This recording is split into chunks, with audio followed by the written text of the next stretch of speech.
भारतीय संविधानावर संस्कृतीवर प्रेम करणाऱ्यांनी देशाला वाचवण्यासाठी भारत हा भाजप आणि काँग्रेस मुक्त करावा असं आवाहन एमआयएमचे अध्यक्ष खासदार असदुद्दीन ओवैसी यांनी केलंय।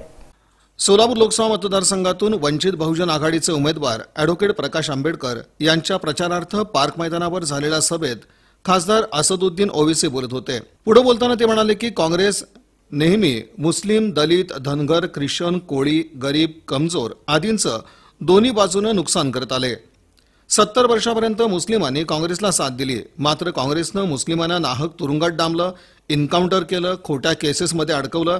यासाठी वंचितांना साथ देणं, प्रकाश आंबेडकरांना निवडून देणं आवश्यक आहे असं खासदार असदुद्दीन ओवैसी आपल्या भाषणात बोलताना म्हणाले।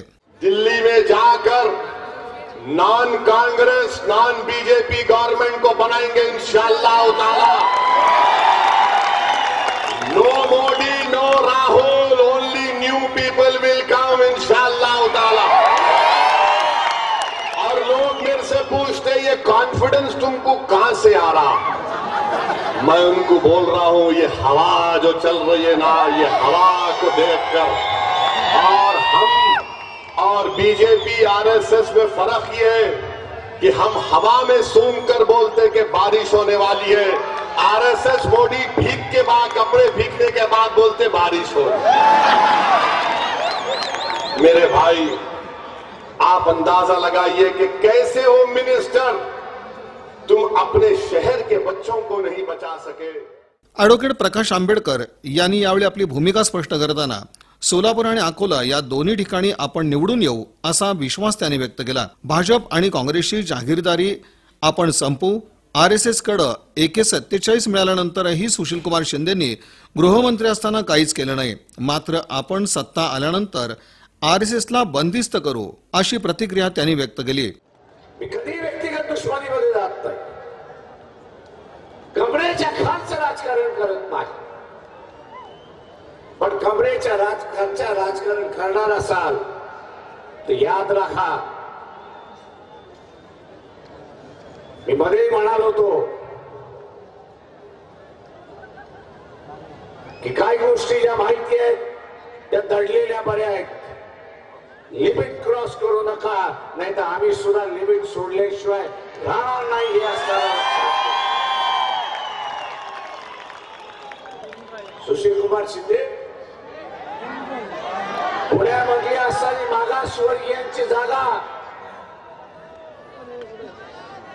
लॉ कॉलेज रस्त्यावरची जागा, मागासवर्गीय हाऊसिंग सोसायटीची जागा मॉलला विकलीत की नाही हे असताना सांगा, मुख्यमंत्री पदावरती असताना विकली की नाही हे असताना सांगा, आणि आज तुम्ही असताना सांगताय मी इथल्या मागासवर्गीयांसाठी काम करत आलो। निश्चितपणे तुम्ही काम करत आलात, मागासवर्गीयाला विकत आलेला तास असणारी परिस्थिती। यावेळी माकपचे माजी आमदार नरसय्य आडम यांचंही भाषण झालं। मुस्लिम जाग उठा है, मजदूर जाग उठा है, मेरे जिंदगी में 50 साल से मैं मजदूरों के वास्ते काम कर रहा हूँ, लेकिन ऐसा सरकार मेरी जिंदगी में नहीं देखा। इसके वास्ते आप सभी लोगों को मेरी चेतावनी है, अपील है, हाथ जोड़कर विनती है, 18 तारीख को ऐसा मतदान करो, शिंदे साहब घर के बाहर नहीं आना, और जय सिद्धेश्वर महाराज लौटिए जाकर बैठना, पार्लियामेंट में जाएगा।